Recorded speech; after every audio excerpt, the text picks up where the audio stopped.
J'arrive devant chez moi, je descends une cabine téléphonique, appeler quelqu'un, et là, je vois un mec qui me détronche. Voilà, je le regarde, je vois qu'il a une attitude qui n'est pas normale, et il y a une arme. Je me suis dit, il va me tuer, je suis mort. Je l'ai vite, je fais un crochet, comme on dirait au rugby. Et je traverse le marché de Passy, et il y a du monde, et je me suis dit, je suis mort. Et non. C'était pas mon heure. Je sais pas, c'était pas mon heure. Ou alors j'ai une réaction qui ne s'attendait pas, ils pensaient que j'allais monter sur la moto au moment où je devais monter, ils me tuaient sur la moto, ou ils devaient me tuer à un autre moment, ils étaient juste là en repérage. C'est un miracle que je sois vivant.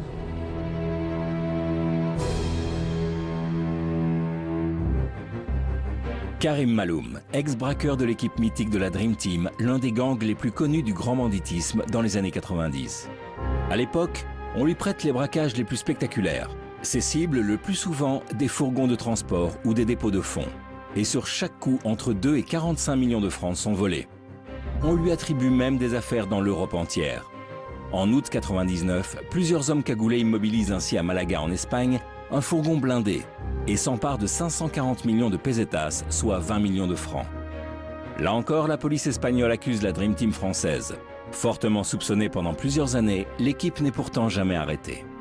À chaque procès, les policiers venaient et défilaient en nous disant « cette affaire est attribuée à la Dream Team » alors que finalement, soit on était acquitté, soit on avait un non-lieu. De 1985 à l'an 2000, la Dream Team enchaîne les attaques réussies. 15 ans de parcours. Et leur plus gros coup, c'est sans doute le braquage d'un fourgon blindé de la Brinks à Gentilly en 2000, filmé en direct, mais pour lequel, cette fois, Karim Maloum et 3 autres membres du gang tombent. Karim Maloum est alors condamné à 13 ans de prison. Relâché en 2010 en liberté conditionnelle, il doit pourtant à nouveau vivre en cavale, traqué cette fois par des ennemis du milieu, pour, semble-t-il, une sombre histoire de règlement de compte. On me demande quelles sont tes occupations aujourd'hui, j'essaye de ne pas me faire tuer, j'essaye de survivre. Après avoir échappé à 2 tentatives d'assassinat, Karim, encore en liberté conditionnelle en 2012, accepte de témoigner et de raconter son histoire. Mais pour le rencontrer, il aura fallu faire preuve d'une grande discrétion afin d'éviter de le mettre plus en danger encore. Il nous donne rendez-vous dans le sud et nous reçoit dans une de ses planques. J'accepte aujourd'hui de parler, au cas où certains voudraient me faire taire à jamais. J'ai un devoir de transmission, il y a un devoir de mémoire vis-à-vis de ma famille, de mes enfants. Karim Maloum de la Dream Team, ça ne veut rien dire du tout. Ça fait vendre des journaux, ça fait faire des émissions. La réalité, elle est tout autre. Vous nous appelez la Dream Team, moi je dirais c'est une équipe de rêve pour une vie de cauchemar. Voilà ce que c'est. Et sans s'en douter, le cauchemar commence pour lui il y a un peu plus de 20 ans. Il intègre alors la Dream Team de manière plutôt fortuite, en devenant d'abord garde du corps. Un jour, un ami, dans les années 90, me dit « Est-ce que Karim, ça t'intéresserait pas d'être garde du corps ?» Je dis « Mais moi, j'ai jamais été garde du corps de ma vie, je sais pas ce que c'est. » Il me dit « Mais non, vas-y. » Donc j'y vais, comme ça, là, comme on dit, comme on dirait, au flanc. J'ai travaillé pour un marchand d'art, et puis après je travaille pour un homme qui était à Abidjan. Donc voilà, j'ai fait ça pendant 5 ans. Je m'occupais des enfants, j'étais leur homme de confiance. Je vivais comme un milliardaire sans être milliardaire, quoi. Dans ce milieu de la protection rapprochée, on rencontre toujours un peu des gens des marginaux, voilà. On va dire des aventuriers ou des gens qui font le chose. Toujours un gars me propose de monter au braco avec lui. Je lui dis, mais moi j'ai jamais braqué de ma vie, hein, pourquoi tu me demandes à moi? Et le gars me dit, non, mais j'ai entendu parler de toi, que t'es quelqu'un de correct, tout ça. Et ça a démarré comme ça. Moi j'ai toujours voulu affronter mes peurs. Donc je me suis dit, est-ce que je suis capable de faire ça? Est-ce que c'est pas la façon de vaincre une de mes peurs? Karim n'avait jusqu'ici jamais joué les gros bras. Jeune, rien ne le prédestinait d'ailleurs à être un voyou terrorisant la société. J'étais un enfant timide, introverti, qui rougissait. C'était un peu heureux, petit. Un peu heureux. C'était pas le dur à cuire, le caïd. Non, pas du tout. Mais alors, pas du tout. Hein, non. C'était moi qui le protégeais, même. Karim grandit ainsi à Paris aux côtés de sa grande sœur Isabelle, de son frère et de ses parents. Ces derniers tiennent une affaire qui tourne dans la restauration. Gâtés, chéris, les enfants ne manquent de rien. Seulement voilà, adolescent, Karim va vivre un événement déterminant dans la suite de son parcours. À l'âge de 14 ans, j'ai eu de graves problèmes de santé sur Paris. Je faisais pneumonie, congestion pulmonaire, malade coup sur coup, j'arrêtais pas. J'avais ce médecin qui s'appelait Dr Wolf à l'époque, et qui dit à mon père, ça me reste en mémoire toujours, ça partira jamais. Il dit à mon père, si vous voulez votre réussite sociale, restez sur Paris, vous avez votre hôtel, votre restaurant, votre maison à la campagne, votre appartement dans le 15e. Maintenant, si vous voulez la santé de votre fils, il faut partir. Il faut partir dans le sud, pour ses poumons, pour ses bronches. Et en l'espace de 15 jours, mon père a tout vendu. On s'est retrouvés dans une 204 avec la remorque, les chiens, la famille, à partir dans le sud alors qu'on connaissait personne. Direction Perpignan, où Karim arrive finalement à s'épanouir et à recouvrer la santé. On est arrivé dans une région du rugby, Perpignan, donc on ne pouvait pas faire autrement que je joue au rugby. Et pour moi, le rugby, je pense, a apporté beaucoup de choses. Ça a changé ma vie. Le rugby a changé ma vie. Ma façon de voir les choses et de me comporter vis-à-vis des gens. Il devient même rugbyman professionnel au sein de l'USAP, le célèbre club perpignanais, l'un des plus titrés du top 14 en France. Une nouvelle vie réussie pour lui, ce qui n'est à l'époque pas le cas de sa famille. Quand on est arrivé à Perpignan, mon père n'a pas voulu reprendre de restaurant ni de bar, il a voulu s'occuper de l'éducation de ses enfants. Donc leur situation financière a périclité. Ils ne me l'ont jamais reproché, mais en tant qu'enfant, on a toujours ce souvenir, à 14 ans, que vos parents abandonnent leur réussite sociale pour la santé de leur enfant. Donc quelque part, vous vous sentez coupable. Quand vous voyez vos parents dans une mauvaise posture financière, vous dites c'est un peu ma faute. Jusqu'à l'âge adulte, Karim porte ce fardeau secrètement. Alors le jour où on lui propose de participer à un braquage, il accepte, pour ses parents. Je me suis dit, je ne peux pas les laisser comme ça. Hein, donc j'accepte. Je me suis dit, ça va aller plus vite. Moi, j'ai basculé essentiellement pour ça. Voilà. J'ai pensé que c'était un raccourci. J'ai pensé prendre un raccourci. Bon, j'ai pris un vrai labyrinthe. Et quand on est braqueur en herbe, on fait forcément des erreurs de débutant. Le premier braquage, quand il faut mettre une cagoule, bah, écoute, je la mets à l'envers. Il n'y a que moi qui me suis rendu compte, hein, mais bon, c'était, voilà, c'est un peu, c'est burlesque, mais bon, c'était ça. Je trouvais pas mon calibre. J'avais une arme, elle était dans 2 blousons, je l'ai même pas sortie. J'ai poussé une gueulante, un cri, pour que tout le monde se mette à plat ventre. Et je me suis dit, c'est que ça. L'affaire s'est faite en 5 secondes. J'ai pas sorti d'arme, je voyais rien. J'ai dit, putain, on est parti avec de l'argent. J'étais vraiment un novice. Un novice qui apprend vite et rejoint donc le gang le plus redoutable en matière de braquage, qu'on surnomme très vite la Dream Team. Une référence à la fameuse équipe de basket américaine, forte de ses exploits lors des JO de Barcelone en 92, et considérée comme la plus grande de tous les temps. Karim Maloum et ses collègues seraient ainsi les Michael Jordan et Magic Johnson du braquage. L'expression Dream Team vient d'ailleurs des policiers eux-mêmes qui, à un moment donné, considèrent que c'est le gratin du banditisme qui se réunit, puisque vous avez des gens qui viennent de Perpignan, de Lyon, de Marseille, de Corse, de Toulon, de Paris, et ça forme une espèce de Dream Team. À part 2 ou 3 qui étaient vraiment ancrés dans le banditisme, d'autres c'est tous des révoltés un peu de cette société dans laquelle on ne se trouvait pas. Donc c'est un peu ça, c'est sans doute que les policiers ont du mal à nous mettre la main dessus, c'est sans doute par rapport à ça, parce qu'on rentrait dans aucun critère. Donc voilà, je crois qu'il y en a un, le premier braquage qu'il avait fait, c'était pour payer ses ouvriers, il n'arrivait pas à payer ses ouvriers, il a fait son premier braquage pour payer ses ouvriers. L'autre c'était pour assurer l'entreprise de son père, moi c'était par rapport à la situation financière de mes parents. Donc on s'est retrouvés un peu dans... On avait des valeurs communes. Voilà. Un des premiers braquages sensationnels qu'on leur attribue, c'est celui d'un avion d'Air Inter sur le tarmac de l'aéroport de Perpignan le 13 août 1996. Un Airbus A320 d'Air Inter Europe a été braqué par un groupe d'au moins 4 hommes sur l'aéroport de Perpignan vers 18h30. Ils ont filé butin en poche. Les précisions de Benoît Thévenet. 18h20, 3 fourgonnettes forcent un portail d'accès aux pistes de l'aéroport de Perpignan. Les 3 véhicules s'immobilisent devant l'avion qui effectuait une manœuvre en bout de piste. Plusieurs hommes armés déploient alors une banderole sur laquelle est écrit « Coupez le moteur et ouvrez la soute ». Mais l'enquête ne parvient jamais à prouver la responsabilité de la Dream Team. Karim, lui, a toujours nié leur implication. Pourquoi ça serait nous? C'est parce qu'on habite Perpignan, on est de Perpignan.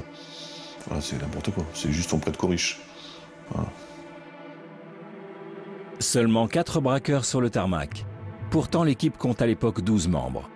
Parmi eux, entre autres, Michel Crutel, originaire de Drancy, Christian Oraison de Manosque, Bruno Cellini de Villejuif, Daniel Bélanger de Limoges, Daniel Merlini de Marseille ou encore Jean-Jacques Naudot de Perpignan. Tous venus d'horizons différents et tous avec des profils hauts en couleur, ce qui leur vaut dans la presse des surnoms dignes de fiction. T'en as un qu'on appelait le bavard parce qu'il parlait jamais. Parce que moi j'étais gros, on m'appelait le gros. C'était pas le gros, on m'appelait l'abbé Pierre. Parce que dès qu'il y avait un malheureux, je ne pouvais pas m'empêcher d'aller vers lui, de m'occuper de lui. Comme Michel Cloutel, on dit que c'était le militaire. Alors quand on vous reprenait des articles de presse, on l'appelait militaire parce que c'était un homme qui maniait extrêmement bien les armes de façon militaire. Rien à voir. Une fois il s'est coupé les cheveux, on l'appelait le militaire parce qu'il avait les cheveux d'une coupe d'un militaire. Donc c'était des boutades. Le gros, la fripouille, le commerçant, son Altesse, Pinochet, Babar ou encore le Grand Blond se réunissaient ainsi régulièrement pour préparer leur coup. On était une entreprise familiale. Voilà. Pour résumer l'équipe. Chacun avait été complémentaire. Justement, c'est pour ça que ça marchait. Il n'y avait pas un qui s'élevait pour écraser les autres. C'était vraiment une discussion. Il y avait des tableaux noirs qui étaient faits. Il y avait des votes à main levée. On fait telle affaire. Qui est d'accord, qui n'est pas d'accord. On avait une vraie démocratie dans notre équipe. Et alors, il y avait débat? Oui, il y avait débat, oui. Bien sûr qu'il y avait débat. Il y avait des vrais débats. Il y a eu des débats sur des affaires qu'on devait faire et puis qu'on n'a pas faites. Parce qu'il n'y a pas eu d'unanimité. Ou des affaires où on était sûr de prendre de l'argent et on était sûr de laisser des gens sur le tapis, aussi bien de notre côté que de l'autre côté, on ne les a pas faites. L'argent, on l'aurait pris, c'est sûr. Mais avec les dommages collatéraux, ils étaient importants. On n'a jamais versé de sang. Jamais. On a eu de la chance, ça aurait pu arriver. Mais on a tout fait pour que ça n'arrive pas, ça n'est jamais arrivé. J'ai eu ce genre de soulagement de dire qu'il n'avait jamais tué personne, que c'était pas un meurtrier, juste un braqueur. Voilà, ça oui. Et ça, je suis fière de le dire. Voilà, parce que mon frère n'est pas un meurtrier, un braqueur. Et c'est tout, un braqueur. Ce que je me rappelle, moi, c'est des tablés. Ça, on avait des repas, il y avait des dialogues, c'était digne des films d'Audiard. C'était des charriades, des boutades, alors que c'était grave quand même ce qu'on allait faire. Mais il n'y avait jamais de stress, ou alors quand il y avait un qui était en stress, il y avait toujours un mec qui était là pour envoyer le bouchon, envoyer le mot pour le détendre. C'était des courses, on allait faire nos courses sur le marché, il y avait un qui était cuisinier, qui faisait à manger pour tout le monde. On avait un autre, il pouvait pas les braquer sans prendre une plaquette d'Imodium. Voilà, et pourtant c'était un braqueur chevronné, mais il lui fallait de l'Imodium. Mais c'était quelque chose, que des personnages, des vrais personnages. Le moment des repas était même un moyen de se jouer de la police. On avait pris le guide Michelin et pendant des années, on se retrouvait, on dit bah écoute, tu prends ta carte page 12, ligne de 27, on se retrouve là à telle heure. C'était seulement l'adresse d'un restaurant. C'était le guide Michelin. Donc longtemps ils ont dû chercher qu'est-ce que c'est que cette carte. Voilà. Quand j'en parle avec le sourire parce que c'est des vrais moments que voilà, on peut pas nous enlever quoi. Aujourd'hui, Karim Maloum a purgé la quasi-totalité de sa peine. Beaucoup de ses potes ont disparu. Lui tente de rentrer dans les rangs, mais a gardé des fortes amitiés de ses années de détention. Il y a rencontré Christophe Rocancourt, l'escroc des stars, Roger Nobelpis, un des compagnons de cellule de Messrine, ou encore Raymond Chou, ancien braqueur. C'est très rare, mais quand ils le peuvent, ils se retrouvent en petit comité pour partager un repas pour le moins convivial. Une simple question. On est d'accord que Roger nous dit constamment qu'il est à la ramasse, que les temps sont durs. Regarde la Rolex en or. Allez, mets-toi à table. Regarde-le, il a recassé la montre tout de suite. Regarde là-bas. Ça fait 20 ans que je l'ai. Allez, voilà, 20 ans. Ah, il est beau, l'ex-ennemi public numéro 1. Il est beau. Je te la rends 4 000 € si tu veux. 4 000 €, mais tu te rends compte comment il te balance des chiffres? 4 000 €. Bah, c'est que dalle pour toi. Moi? Avec tout ce que t'as dans les coffres. 35 millions de dollars qui étaient emplâtrés. On ne peut pas croire ce que les médias disent. J'ai bien entendu ça à la télé. 35 millions de dollars. Mais les écoute pas, c'est tous des J'ai menteurs. entendu, je sais sur quelle chaîne, je sais plus quoi. Là. Un jour, j'allume la télé, je vois ça terrible. Chez toi, j'allais aller chez toi. L'escroc numéro 2 ou numéro 1, je sais plus. Pourquoi numéro 2? Comment tu sais Tu me gentil, toi? Ah ben, tu avais mis numéro 2. Non, ah bah là t'es malhonnête. Je sais pas qui ils avaient mis. Non, rectifie-toi. C'est ce que j'ai retenu. Les archives parlent. 35 Numéro 1. 35 millions. Moi j'ai dit le gouvernement, je te nommerai ministre du budget. Quel extraordinaire. Les caisses seraient vides. Nous, on en est arrivé à faire des t-shirts. Ouais. Regarde l'escroquerie. Qu'on n'a pas une thune, on est obligé de se mettre dans l'honnêteté. Regardez le nom du t-shirt de Christophe, c'est pas beau ça? Dreamrock. Ça c'est l'idée qu'on a eue tous les deux, voilà. La Dream Team et Rocancourt. On est dans la reconversion, on est dans le textile aujourd'hui, c'est pas beau? C'est vrai qu'aujourd'hui, de toute façon, l'avenir, il n'est pas dans la voyoucratie. On a compris qu'il n'y a plus de voyous. Vivre sans cet espoir, si tu veux, d'être délinquant, c'est vraiment la dictature totale. Tu sais que tu ne vas pas échapper ni au chômage, ni à l'usine, ni à la précarité. Tu vas rester chez toi. Tu vois, le manque d'argent va t'enfermer chez toi. Quand on ne fait pas l'apologie du bandisme ce soir. Oui. Ce soir, on fait l'apologie de l'amitié. On va trinquer. Qui? Pote. Oui. C'est vrai. T'as trinqué avec moi là? Alors, hein? Moi, la vraie histoire de la Dream Team, c'est des repas comme ça. C'est des repas entre amis. Là, je me régale, on est entre amis. Mais j'aurais aimé que mes amis soient là, ce soir. Quand des fois, j'imagine le tour d'une table avec tous mes amis. On était 12. Hein? J'en vois plus de 3 à table, toi, sur des gens qui étaient avec nous. C'est pas une réussite. Et il y en a aucun qui est mort dans son lit. Hein. Il y en a aucun qui est mort dans son lit. Et pourtant, on n'était pas des crapules. Les fins tragiques des membres de la Dream Team sont en effet nombreuses. Michel Crutel est exécuté de 8 balles dans le corps au printemps 99, lors d'une attaque avortée d'un entrepôt du sud de l'Espagne. Il y visait une cargaison de 300 kg de hashish. Christian Oraison est assassiné en août 2008 à Manosque, suite à un règlement de compte lié vraisemblablement à un trafic de machines à sous. Daniel Merlini est abattu à son tour le 17 mars 2010 près de Marseille, supposé mêlé lui aussi au milieu corse des machines à sous. Il n'y a pas de braqueur heureux, ça n'existe pas. On avait un ami qui disait que si vous croyez qu'un jour vous pensez que vous allez mourir sur une île déserte, il nous disait toujours ça. Il dit, vous allez mourir sur le tas. Il avait raison. Et lui, il est mort sur le tas. Non, moi, je me suis coupé un doigt que j'ai envoyé à Badinter. Un jour, il y a donc Dédé Conquet et quelques autres. Ils disent on en a marre de Badinter, on va tous se couper un doigt pour qu'il démissionne. Alors au départ, on était 50, et par une prompte désertion, on était 7. Guillon n'arrivait pas à se couper. Et Guillon, alors j'ai attrapé Guillon. Ah, je suis bien tenu, toi. J'ai mis la main comme ça, le couteau comme ça, et Stelno est arrivé, paf, le doigt. Et c'est qui l'a coupé ton doigt, toi? Ouais, c'est rien. Pareil, c'est Dédé qui me l'a coupé. Ah ouais? Et moi, j'ai coupé celui de Dédé. Parce que Dédé, c'était mon pote. Il a été condamné avec moi dans l'affaire de la gare du Nord. Mec, la faute, t'as pas de chance, toi. Il fait une affaire avec nous, il se fait arrêter. La première affaire qu'il fait avec nous, il se fait arrêter. Karim repenti. Pourtant, à l'époque, il croit que tout lui est permis et qu'il ne peut rien lui arriver. Jusqu'au 14 octobre 98, où l'équipe prépare un braquage gare du Nord qui tourne mal. Nous, on nous donne le tuyau, comme quoi il y a des gens qui vont arriver de Belgique avec des pièces d'or dans les valises et puis de l'argent. Donc on décide de faire cette affaire, on est plusieurs sur cette affaire. Donc tout simplement, on n'avait même pas eu besoin d'armes sur cette affaire, parce que c'était ni plus ni moins un arrachage. Voilà, comme on dit, un arrachage, les gens sont arrivés avec les valises, on leur a pris les valises, on les a bloquées, on est parti. Le rôle de Karim, c'est simplement de casser une vitre, et comme il est baraqué, ancien deuxième ligne, et de sortir le type, et de lui prendre la mallette et de partir. Donc après, il se fêtait qu'on avait la police sur place ce jour-là. Ils étaient là aussi comme par hasard. Ils avaient eu une boule de cristal ce jour-là, ils étaient là. Ils nous attendaient. Donc après, on a une course-poursuite avec eux dans les rues de Paris, quoi. Et puis après, je crois qu'on se fait redresser par rapport à une écoute téléphonique, quelqu'un qui allume son téléphone. Ils ont encerclé la résidence. Il y avait le raid qui se mettait en place. Je sais pas si vous avez vu le film Léon, voilà, qui a des boucliers devant une porte avec des... c'est passé pareil. On a été encerclés dans l'appartement dans lequel on était, ça a eu des négociations pendant des heures. Il y avait Dédé Conquet dans l'appartement, et André Conquet, Daniel Merlini et moi. On est resté quelques heures quand même avant de se rendre, quoi. Donc il y a beaucoup de choses qui se passent dans la tête, quoi. Donc est-ce qu'on se rend, est-ce qu'on se rend pas? Il y en avait un qui voulait se suicider, je dis ça va pas, je vais pas me suicider. Il y a personne qui voulait sortir en premier. On a tiré la courte paille pour celui qui allait sortir en premier, parce que c'est sur celui qu'ils allaient sauter. J'ai perdu. Je suis sorti en premier, donc voilà, ils nous ont sauté dessus, mais bon, ça va, on avait pas d'armes. C'est un plaquage, hein. Au demi, des plaquages, on en prenait 15 par match. Hein.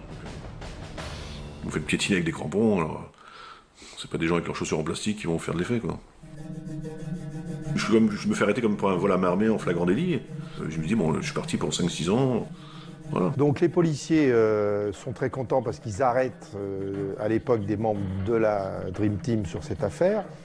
Et il s'avère que l'instruction dure pendant 7-8 mois, et au bout de 7-8 mois, il y a une nullité qui apparaît, et je m'en souviens très bien, puisque c'est moi qui l'ai trouvé. Donc j'ai discuté avec le juge, et il a vu qu'effectivement, il ne pouvait pas garder certaines personnes, dont Karim Malloum. Donc on sort sur un vice de procédure. Mais je le soupçonne de l'avoir fait exprès. Je pense toujours que l'erreur elle a été faite sciemment, parce qu'ils ne nous avaient pas tous arrêtés. Ils préféraient avoir la totalité de l'équipe, pensant qu'on allait se regrouper, qu'on allait faire une affaire ensemble et qu'ils auraient tout le monde. Et les heures de gloire de la Dream Team se termineront 2 ans plus tard, le lendemain de Noël à Gentilly, au cours d'un hold-up spectaculaire d'un fourgon de la Brinks. 42 millions de francs sont alors dérobés. Il y a une info, il y a un fourgon qui passe là, il y a de l'argent. On ne sait pas la somme exacte, hein, personne ne sait exactement combien il y a dedans. Hein. Après, vous travaillez dessus. Un fourgon blindé, c'est une préparation particulière. Tout le monde a un rôle bien déterminé. Tu as celui qui va poser la charge, il y a celui qui va bloquer les roues, il y a celui qui va sécuriser le périmètre, il y a celui qui va neutraliser les convoyeurs pour pas qu'ils pensent à un moment sortir leurs armes et qu'il y ait une fusillade qui ne sert à rien. Voilà, il y a celui qui va bloquer le camion avec sa voiture, il y a le camion qui va arrêter devant. Donc chacun a son rôle. Et c'est vraiment, il faut être vraiment synchro, quoi. C'est-à-dire qu'on va dire qu'il y a, mettons qu'il y ait 12 personnages, il ne faut pas qu'il y en ait un qui ait une défaillance, sinon c'est tout qui part en vrille. L'avantage, entre guillemets, de la Dream Team par rapport à d'autres équipes de l'époque, ce qui se faisait à l'époque au niveau braquage, c'était quand même une préparation minutieuse, style commando, style militaire, avec une très grosse préparation avant, pendant et après les affaires. Seulement voilà, la Dream Team n'est plus au complet. Plusieurs de ses membres sont morts, il faut donc faire appel à des invités, comme ils disent dans le jargon. Et pour la première fois, le gang opère avec une autre équipe. C'est un mélange des genres. C'est pas bon le mélange des genres. On est passé au travers, on va dire, pendant des années. Parce qu'on est resté entre nous, on a vécu en autarcie. On s'est mélangé avec personne. Je dis pas que c'est de leur faute, tout ça. Moi, je le pense.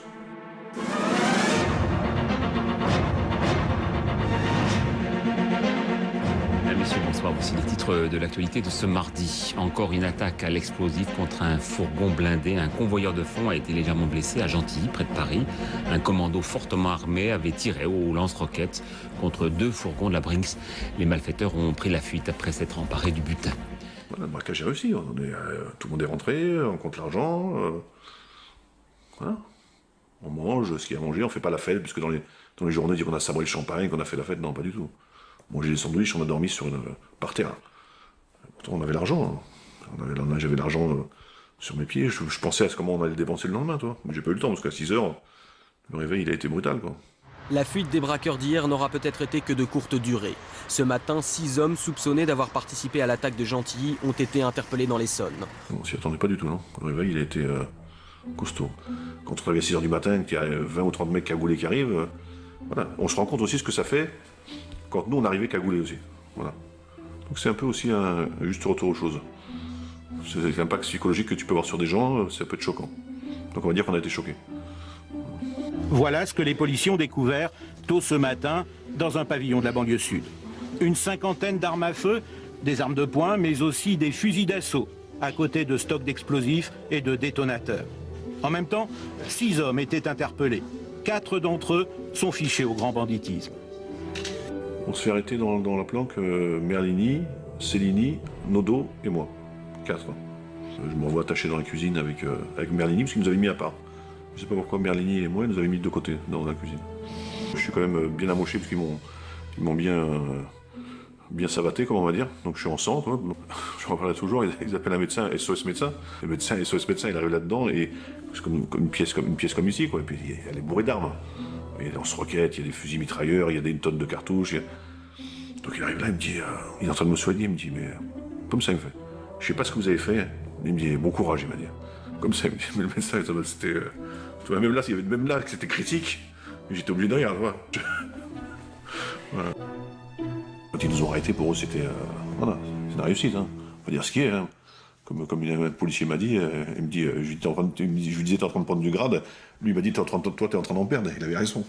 C'était ça. Voilà. Outre les armes, sur place, la police retrouve donc une bonne partie du butin. 20 millions de francs, ils retrouvent. Et les autres 20 millions de francs? Évaporés. Avec les gens qui sont évaporés.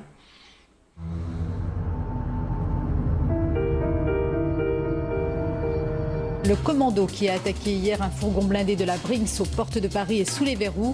Les gangsters ont été repérés grâce à un témoignage. L'affaire de Gentilly, c'est un grand mystère. Caméra, photographe, témoin miracle qui poursuit les braqueurs avec sa voiture. Selon nos informations, les policiers ont bénéficié d'un renseignement très précis. Lorsqu'ils prennent la fuite, les braqueurs posent un gyrophare de police sur une de leurs voitures, comme en témoignent ces images amateurs. Mais sur l'autoroute, une des voitures du gang fait une queue de poisson à un automobiliste qui du coup aurait suivi le véhicule des braqueurs jusqu'à la planque, ce pavillon de banlieue. Là, Il aurait vu les malfaiteurs débarquer leur butin. Prévenus, les policiers n'ont pas manqué le coup de filet. La version officielle, c'est un homme qui avait le café à côté de l'hôtel. Il faisait le baptême de son fils. Il a entendu des coups de feu, il a entendu du bruit. Il a pris son appareil et il a filmé la scène. Mais on lui a demandé de fournir des cassettes du baptême de son fils, puisqu'il avait commencé. Il n'en a jamais eu. Il y avait un photographe aussi qui était là aussi, qui a vendu ses photos à Paris Match, qui était là aussi. Il fêtait son pot de départ et il avait des appareils photo. Et il a pris les photos. On n'a jamais retrouvé mon avenir quand témoin, il est parti vivre dans les îles, je crois. Impossible, inconnu au bataillon, un photographe. Et après, il y a eu le fameux pilote Fangio qui aurait poursuivi les gens jusqu'à la maison parce qu'il a vu des voitures passer à 200 à l'heure avec des hommes en cagoule et des brassards police. Qu'est-ce qu'il fait? Il les poursuit pour les arrêter. Parce qu'il faut arrêter la police quand même, on ne sait jamais. De là à ce que ce ne soit pas des vrais policiers, tout ça. C'est tout et n'importe quoi. Ouais. Je pense personnellement, après avoir vécu toutes les années Dream Team et toutes leurs affaires judiciaires, qu'il y a eu des affaires données, il y a eu des indicateurs, mais qui venaient jamais du noyau dur. Il a fallu vraiment qu'on se fasse infiltrer par quelqu'un. L'histoire du type qui a suivi les bagnoles de police avec une voiture jaune, tunée, et qui les a vus rentrer dans un pavillon, ça a fait rigoler tout le monde. Ce jour-là, la sœur de Karim est loin de se douter dans quel pétrin est son frère. Elle et sa famille l'imaginent en mission de protection rapprochée à l'étranger. Son avocat m'appelle, elle me dit que mon frère s'est fait arrêter. Donc je ne sais pas pourquoi. Et là, j'apprends ce qu'il a fait. Ils sont tombés des nues, quoi. Ça m'a choqué de voir les images de ce braquage parce que c'est mon petit frère, dans ma tête c'est mon petit frère. J'imagine même pas qu'il puisse faire une chose pareille, quoi. Jamais j'aurais imaginé mon frère avec une cagoule et braqué, quoi. Et là, j'ai dit oh là là, papa et maman, qu'est-ce qu'ils vont penser? Ils nous ont élevés, bon voilà, dans la droiture, dans le respect. Ça a été, moi j'étais effondrée, quoi. Je savais plus quoi penser, je savais plus quoi faire, quoi. J'essayais de cacher à mes parents, mais puis bon, après bon, les journaux, on habite dans une petite ville, donc première page, voilà.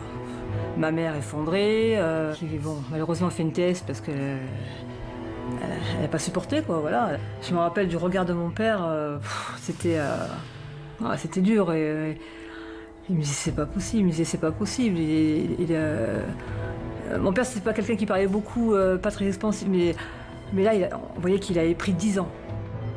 Difficile de digérer la nouvelle pour la famille. Non seulement Karim est arrêté, mais les charges requises contre lui sont nombreuses. On est poursuivi pour vol à main armée et association de malfaiteurs. Il y avait tentative d'assassinat, mais la juge d'instruction les retire. Elle dit si je les mets à un, je dois les mettre à tout le monde. Il y avait certains, on ne savait pas qui allait tirer, pas tirer. Mais il n'a jamais été démontré, jamais, qu'il avait tiré ou qu'il avait usé des armes qui ont servi. D'ailleurs, le lendemain, il y a eu une expertise de poudre, de résidus de tir sur ses mains et sur ses vêtements qui ont été retrouvés, puisqu'il n'avait pas pu s'en débarrasser, et il n'y avait pas de traces. Il me semble que les coups de feu, ils ont tiré vers le sol. Il n'y a pas eu de coups de feu qui ont été faits pour tuer. Pourtant, quand la peine tombe, elle est très lourde. Karim Maloum est condamné à 13 ans de prison, dont 10 ans ferme. Voilà, c'est tout qui bascule. On sait que la vie change. C'est une porte qui se ferme. Quand la porte se ferme, on sait qu'il y en a pour des années. C'est 10 ans. C'est 10 Noël, 10 jours de l'an, 10 anniversaires, 10 printemps, 10 étés, 10 hivers, 10 automnes. C'est quelque chose quand même, 10 ans. C'est vos enfants que vous ne voyez pas grandir. Moi j'ai laissé ma fille, elle avait 4 ans, quand je suis sorti elle en avait 14. Mon fils il en avait 14, quand je suis sorti il en avait 24. Donc voilà, tu ne vois pas grandir tes enfants. Alors après on les voit grandir au parloir. On les voit grandir au parloir, donc c'est bien sûr qu'on s'en veut. Je me rappelle bien du premier parloir. Le premier échange, ça a été dur parce que je ne savais pas quoi lui dire. Je le regardais comme si je regardais un étranger, en fait. J'étais là, qu'est-ce qui s'est passé? Mais comment t'as pu faire ça?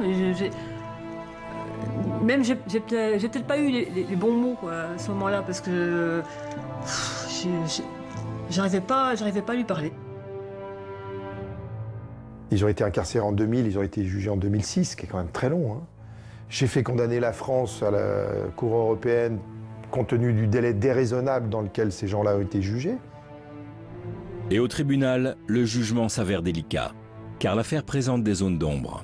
D'abord, je me souviens qu'on a eu du mal à faire venir le témoin, puisque en fait, pendant toute l'instruction, on avait demandé à ce qu'il soit cité, qu'il soit présent, et on ne l'avait jamais vu. Et puis, on a réussi à le faire venir, et là, ça a été un grand moment du théâtre judiciaire, puisqu'on a eu en face de nous un réfugié politique croate, qui n'avait pas de situation régulière en France, qui n'avait pas de permis, et qui racontait un peu tout et n'importe quoi. Et je pense que les jurés de la cour d'assises ont été sensibles au fait qu'ils se sont aperçus qu'on leur mentait, que c'était pas ce qu'on leur avait dit. Ce que les policiers leur avaient raconté, l'histoire de la course-poursuite, l'histoire du hasard, ils sentaient que c'était pipeau. Et si vous voulez, ça a joué quand même, parce que si vous regardez les peines qui ont été prononcées, ce sont des peines qui sont lourdes, hein, certes. On a été condamné à 13 ans en ce qui concerne Karim. Mais ce n'étaient pas les peines annoncées.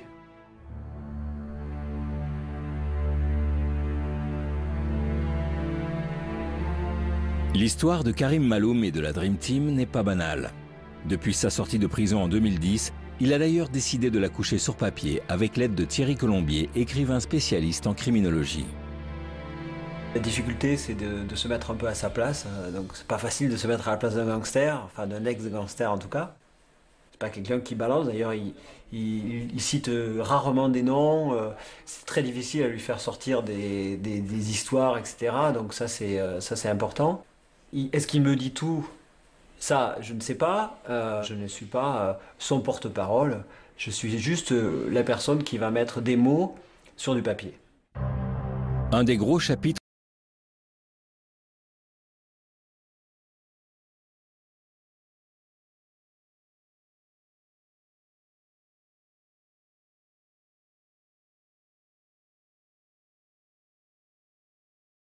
Bien sûr qu'on pense que c'est possible. Dès l'instant où il y a un facteur humain qui rentre en compte, il y a une faille. Donc la faille, vous la trouvez tôt ou tard. Il y a toujours des failles. Vous rentrez en résistance. Hein. On se met dans la peau d'un résistant, on s'invente des histoires. Voilà. Au début, ouais, voilà, j'y ai pensé. À l'époque, il y avait des gens qui s'étaient proposés de venir me chercher. Donc il y avait un terrain de foot qui était accessible par une usine à papier à l'époque. Les voitures pouvaient se mettre derrière avec une échelle. On pouvait passer derrière les grillages de sécurité assez bien. On avait commencé à couper les fils. Il y a quelqu'un qui me faisait la courte échelle pour passer. Tout était minuté, chronométré. C'était pas simple, mais c'était réussi, quoi. À mon avis, c'était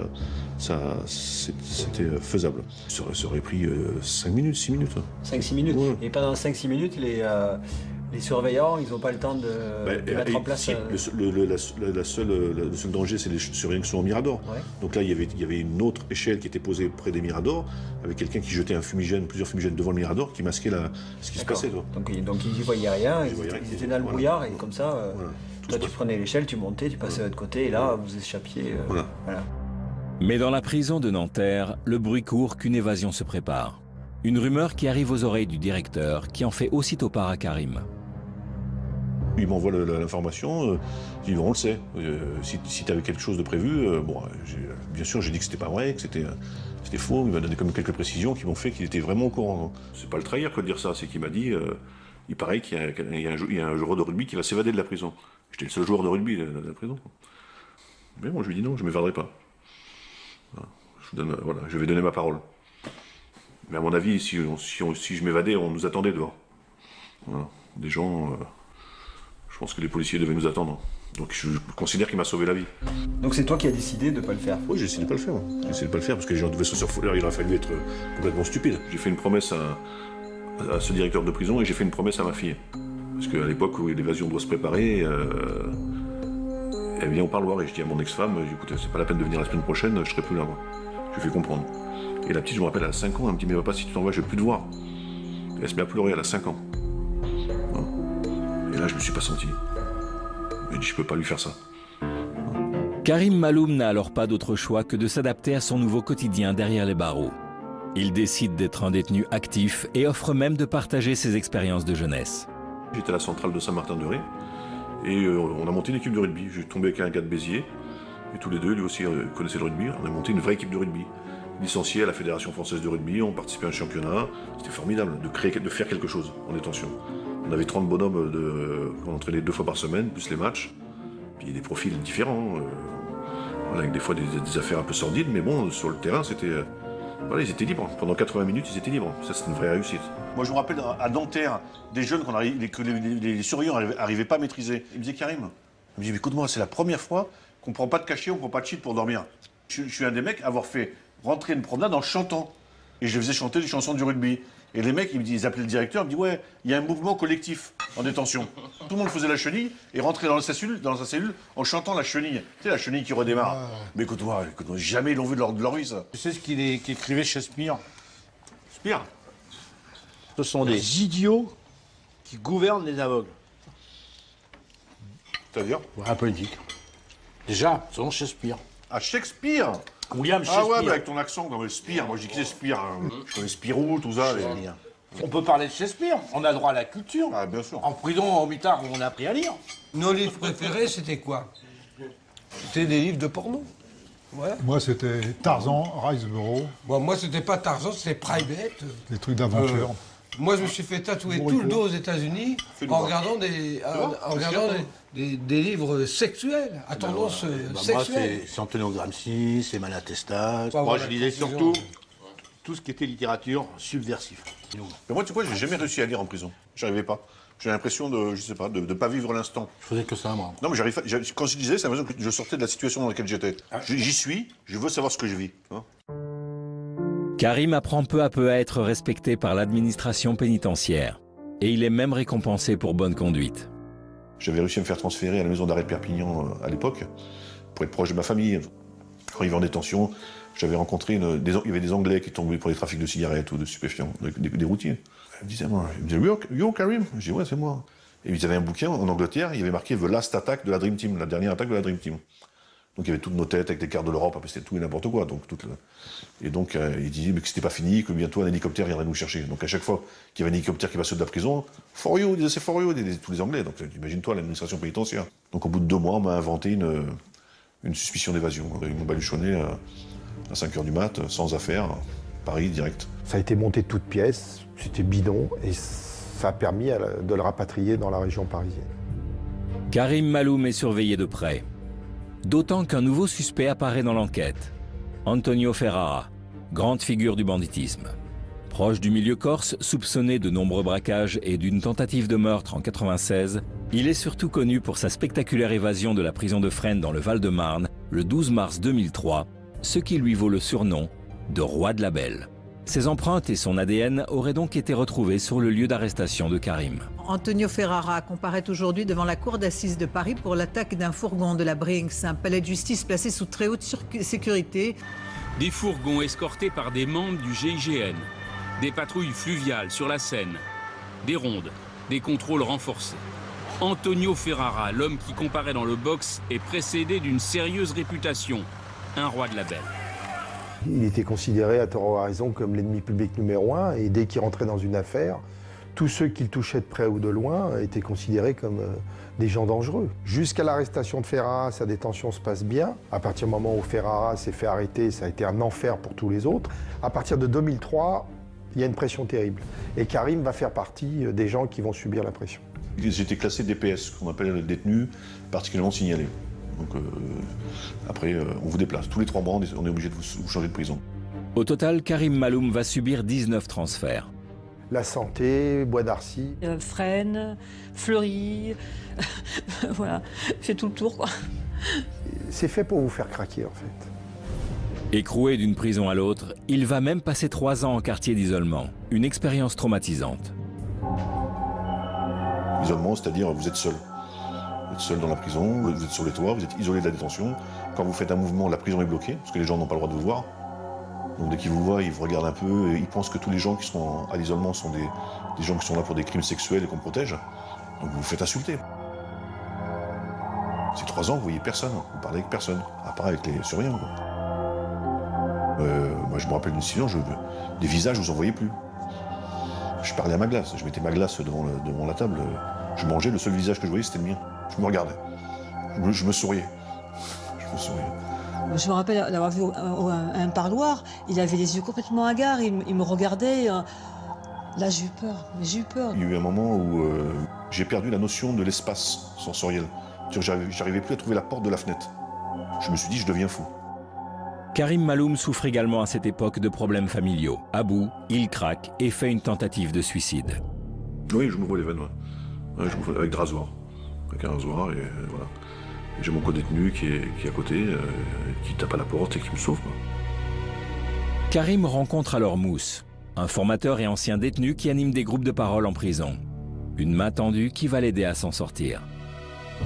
Il parle beaucoup de ses enfants, il parle beaucoup de sa mère, il parle beaucoup de son père qui est malade. Et il ne parle que de ça.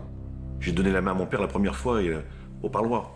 J'avais jamais donné la main à mon père. J'avais 40 ans.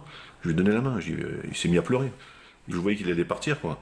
J'ai vu un garçon brisé par la maladie de son père, par l'obstination de l'administration pénitentiaire à lui refuser la visite à son père lorsqu'il était malade. Ça a été refusé pour des raisons de sécurité. Vous savez, on est dans une ambiance très sécuritaire à l'époque. Hein, et tout ce qui peut toucher de près ou de loin les membres de la Dream Team, tout est refusé. Hein. Même d'aller à l'enterrement de son père, entouré par les gendarmes avec des menottes, puisque c'est accordé dans d'autres circonstances, pour d'autres détenus. Là, tout est refusé. C'est pas moi qu'on a condamné, on a condamné mon père. Je trouve ça inhumain. Donc oui, j'ai été en colère. J'ai été très en colère. Il avait l'espoir de voir son fils une dernière fois. Et ça, je leur en veux. Je crois qu'il voulait le voir dehors. En fait, au moins le voir une fois dehors. Avant de mourir, le voir dehors. Je crois que c'est ça. Il m'a écrit une lettre le dimanche avant de partir. Voilà, donc il m'a dit je sais que je vous aime, mais j'ai jamais été démonstratif. Il s'est excusé. Moi, je lui ai fait une lettre en échange et je lui ai dit bon, tu peux partir tranquille, je m'occupe de la famille, quoi. Il est mort la semaine d'après, quand il a reçu la lettre. Quand j'étais lui annoncer la mort de mon père en prison, alors là, ça a été... là, c'est... J'ai eu un peu honte d'être en prison le jour où mon père est décédé. Là, oui, là, j'ai eu honte parce que j'ai pas pu lui tenir la main, j'ai pas pu l'accompagner. J'ai eu honte de ce que j'ai fait, honte de me retrouver là et honte de ne pas être aux côtés de ma famille. Voilà. C'était un passage assez critique. Je crois que c'était le moment de détention le plus difficile. J'ai fait abstraction, je suis parti faire du sport, comme si de rien n'était. Je m'en souviendrai toujours.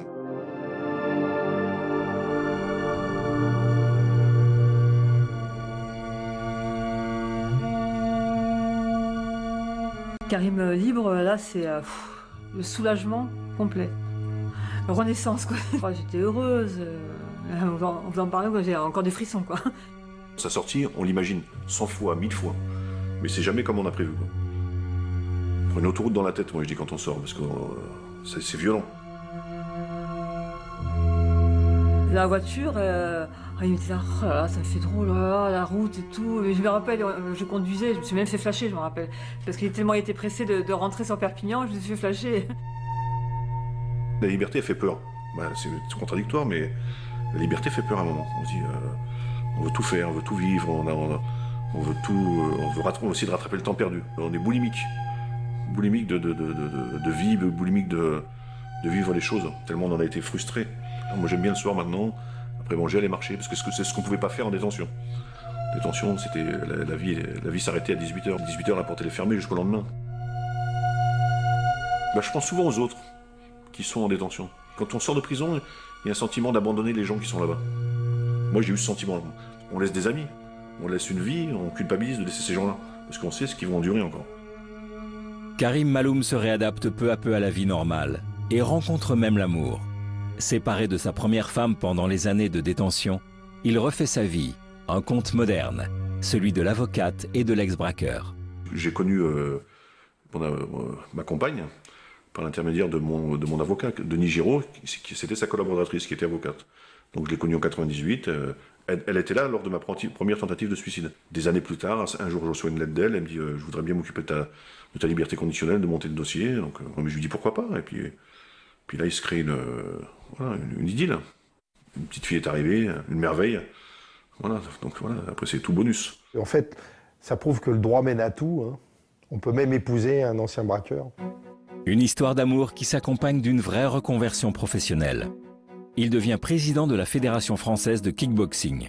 Et la prison lui inspire même une vocation. Je me suis rendu compte qu'en détention, il y avait des gens qui ont fait qui font des 10, des 15, des 20 ans de prison et qui pensent qu'ils sont inutiles quand ils sortent. Et moi, je pense que ces gens-là, ils ont un vrai rôle.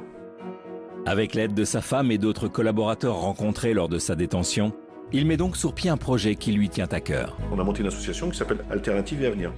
Le but était d'accueillir des détenus longue peine, en fin de peine, de les accueillir, de les former, parce qu'ils deviennent des éducateurs, bien sûr encadrés, et de les mélanger à des primo-délinquants et des jeunes, à la place d'aller en prison, qui viennent au contact de ces gens-là. Je pense qu'il y a un vrai boulot à faire, il y a un partenariat mutuel, il y a un parrainage mutuel entre les jeunes et les anciens à faire. C'est-à-dire que même les jeunes peuvent apprendre aux anciens ce qui se passe maintenant dans la vie. Quand tu as 15 ou 20 ans de prison, tu ne sais plus ce qui se passe.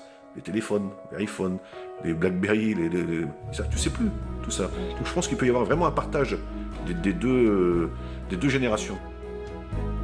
Je parle pour mon cas, au bout de 3 ans, des fois, il y a le baby blues de la femme enceinte, il y a le blues du businessman, mais il y a le blues du mec qui sort de prison. Au bout d'un moment, on se dit, qu'est-ce qu'on fait là? Les récidives, qu'est-ce que c'est? Des gens qui ne se retrouvent plus à leur place en liberté, parce qu'ils n'ont pas été préparés à la liberté. Voilà. On n'est pas préparé à la prison, mais on n'est pas préparé non plus à la liberté quand on a fait des années de prison. Et les gens veulent qu'une seule chose, c'est y retourner. Et des fois, c'est malheureux à dire. Moi, je parle souvent et je me dis, c'est peut-être complètement stupide ce que je vais dire. Mais tiens, j'aimerais bien passer une semaine en prison pour être tranquille, pour pas avoir de soucis. Soutenu par sa famille, Karim parvient ainsi à s'adapter au mieux à sa nouvelle vie d'homme libre. Il est même sollicité par le cinéma pour participer à l'écriture d'un scénario de long métrage inspiré de l'histoire de la Dream Team. Mais en mars 2011, en pleine ascension professionnelle, Karim Maloum est victime de 2 tentatives d'assassinat.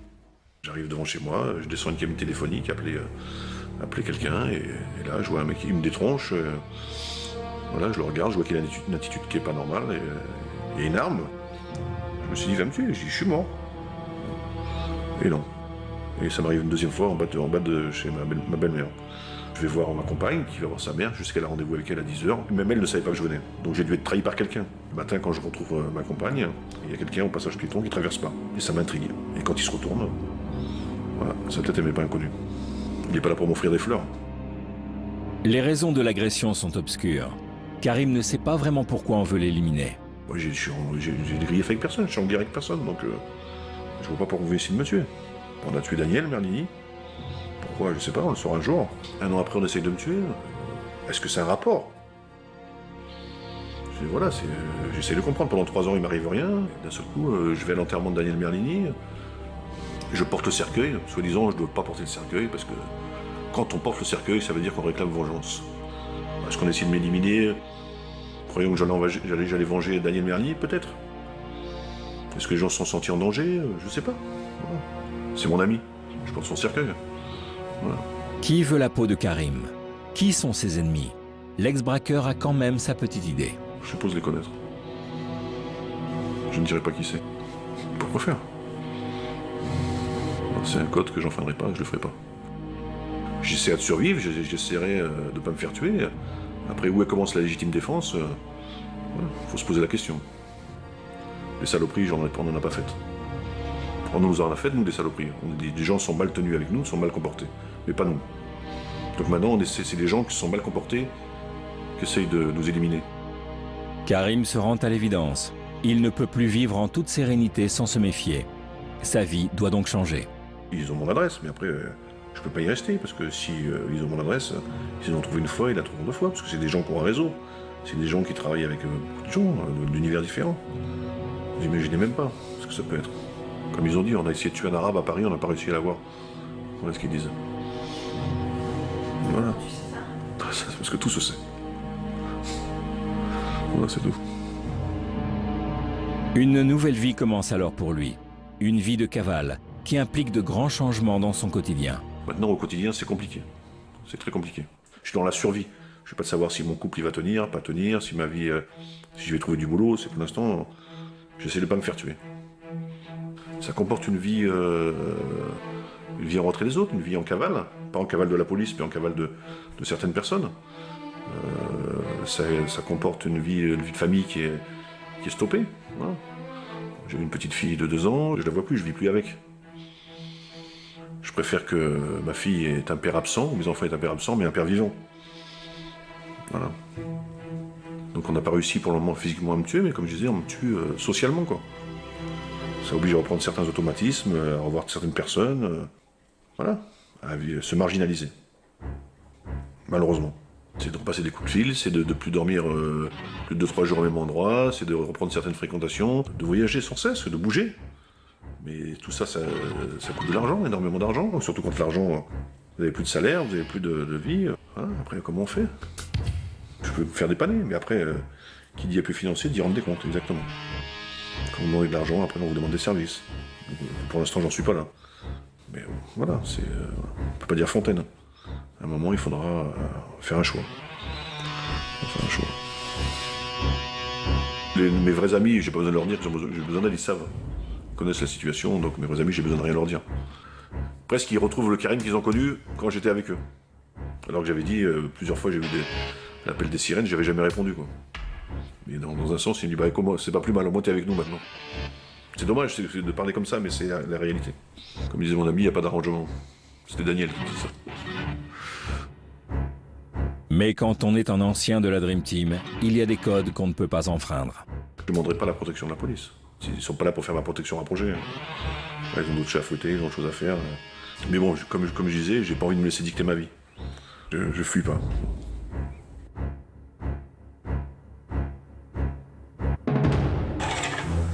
Pour rester en forme et vigilant, et ainsi optimiser sa défense, Karim se réfugie alors dans le sport. Ça permet d'avoir du discernement, de ne pas faire n'importe quoi, de ne pas être parano et de garder un corps sain dans un esprit sain, on va dire. Voilà. Quand je viens sur Perpignan, je reste une journée, 2 journées maximum. Je préviens personne, j'arrive en coup de vent. Dans ma famille, ils m'appellent le fantôme.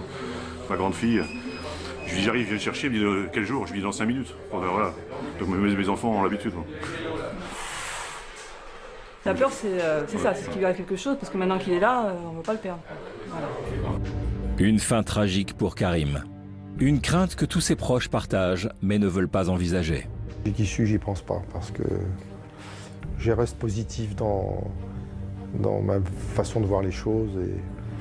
J'ai vu suffisamment de choses tragiques dans ma vie d'avocat pour ne pas y penser. Et sinon, à ce moment-là, on arrête tout de suite. Hein. Vous savez, je vais dire un truc que je ne vais pas prêcher par ma paroisse. Je vais dire, appuyer sur une gâchette, c'est très facile. Moi qui ne suis pas un voyou, j'ai bien tiré aux États-Unis sur quelqu'un et je lui ai bien mis 3 balles.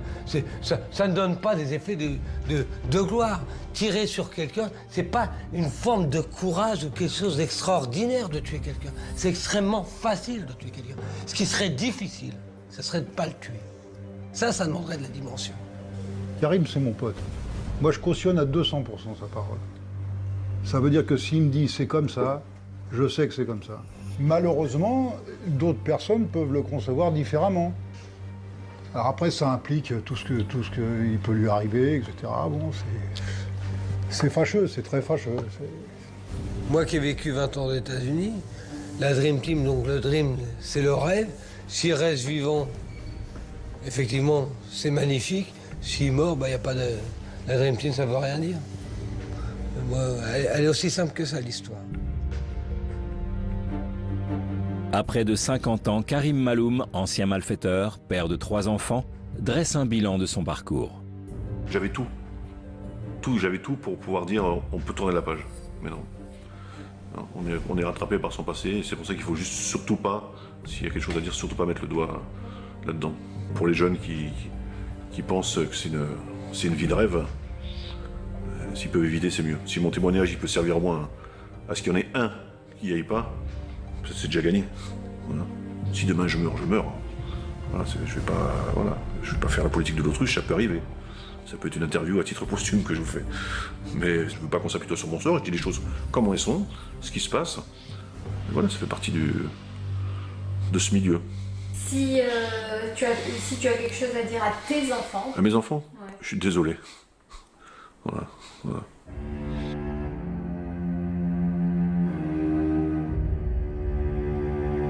Karim aurait dû être à ce jour complètement libre. Mais le 2 juillet 2012, il est arrêté dans un appartement du 4e arrondissement parisien, mis en examen et incarcéré à la prison de la Santé après avoir été accusé par un homme de séquestration et de tentative d'extorsion de fonds. Coupable, piégé. À ce jour, l'instruction est en cours.